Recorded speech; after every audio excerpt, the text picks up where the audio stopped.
Malo kore pe ke ore mai pahauka ngai mea koea koe uke whai e talanoa. Koe tau i e Spateni pia mo hihivo ko tolu mano ni mawhe pia mo tolu mano. Koe pāngai e tau i e tōnaki e Spateni pia mo hihivo. Tau e Spateni mo hihivo. Ruak tau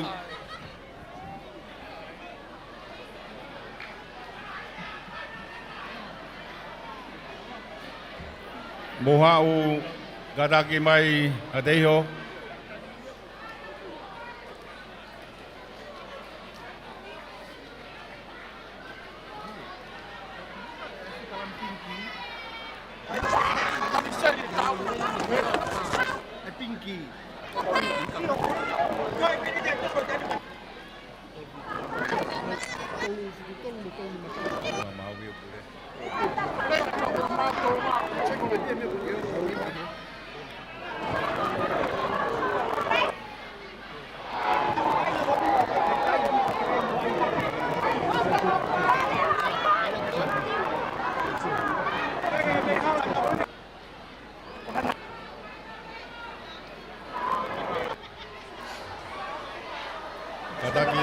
Katake ateiho.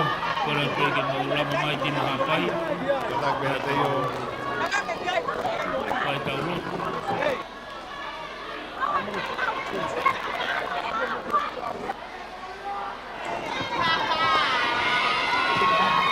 Manau taini te mo matolo o lunga heni.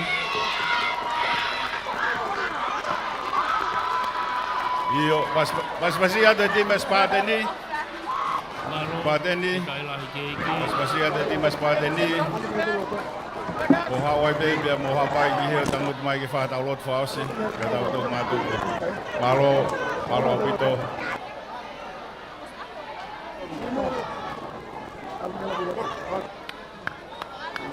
Ore tau pas pengen tipe Spateni.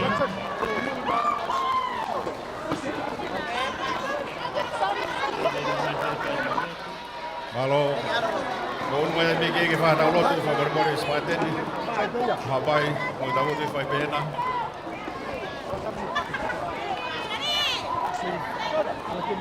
Mo tau te fa pena hapai. Betu loa. Mo tau te pena ke fa tau lot.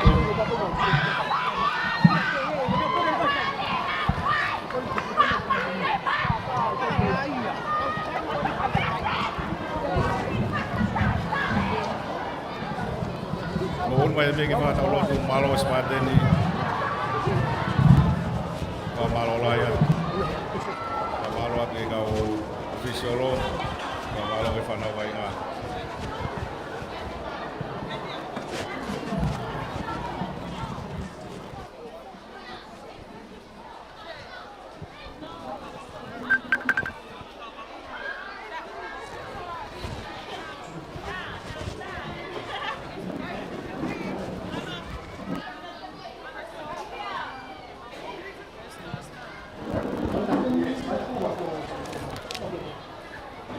Kore pe ke o malu atu hi e kala patapu ne kamata ki tau wheo hi e lakoni.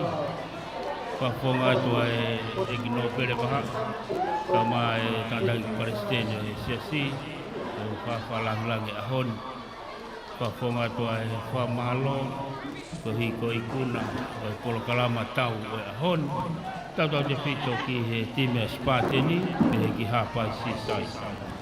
Tawa mai tau whafo, tau whawhiawhia, tau mamata atu ke merino, ko hi ko whafo tunga mo whai. Tau whiawhia e Palestina e sesi, te he ki he egno pere pia mo e komiti. Whafonga toa e whamalo, pia mo e loto honga ia au pito. Nanga ia e tau wainga whai, kia ia e ikuna, o kia ia e ulungia, ka ko whakoloa ngai vesi lau loto ku mou lau ko tau hia si honga e kai peke tau masima hame ko ia une whata koto ki tau tole ngai toafa lau muka muka toafa ia fia ko whamanatu atu whiripai vai whāwes whā mo fia mau pe e ki ia kau toi ai atu mo fia atoa e tala mono ke mo maua ngahi whianga walau maari o ahoni. Ngai sias wha Kristiane te mo whoki atu ki ai. Katawa ke mo maua tau whon keresi ia. Tau toe whiloaki e a tōna ki. Te a tau whawheta i ke o toa. O palai atu ka te mo tolu, katawa ke tāpua ki e eiki. Tau whoki mo e eiki. Te hoko a kalaisi o eiki. I e tau mo ui. Ke tau whaos.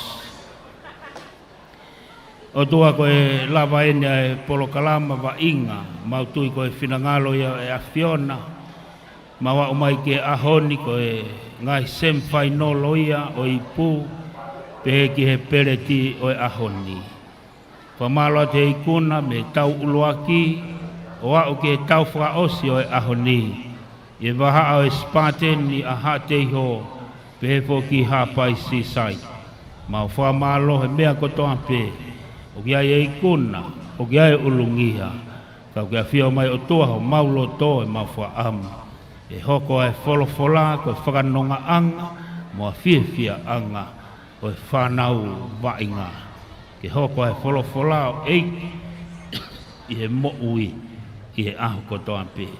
Whamalat ko i ko e kino pere wahai, kau mai tantai Palestine o e siasi, pe ke kau taki lotu, kau whafonga wharearea, pe ke ngai timi kotoa pe. Kau poupou, ngai tamai mo ngai whae, mau whawheta i ke a whiona. Amana ken ke mau whokiat, ngai polo kalama whakalau marie, ngai whakamawai mau kore eiki ho tokoni, pue puki mau tolu, mau mauha tau fo'ou, whonu keres ia, mau toi whiloa ke ao tōna ki, eiki ke kau pea a whiona, pa kei tataki e whero ku mau whai. Pea koe tāpua ki ai eiki, ko sisu kalaisi, o whalahi ai o tua, koe tau tamai. Pea i tū ma ono lau marie ma oni oni, ki a te tau tolu ko toa pe i he ahoni o ana hili, kai whai ko tai ngata. Amen. Kora tau paspas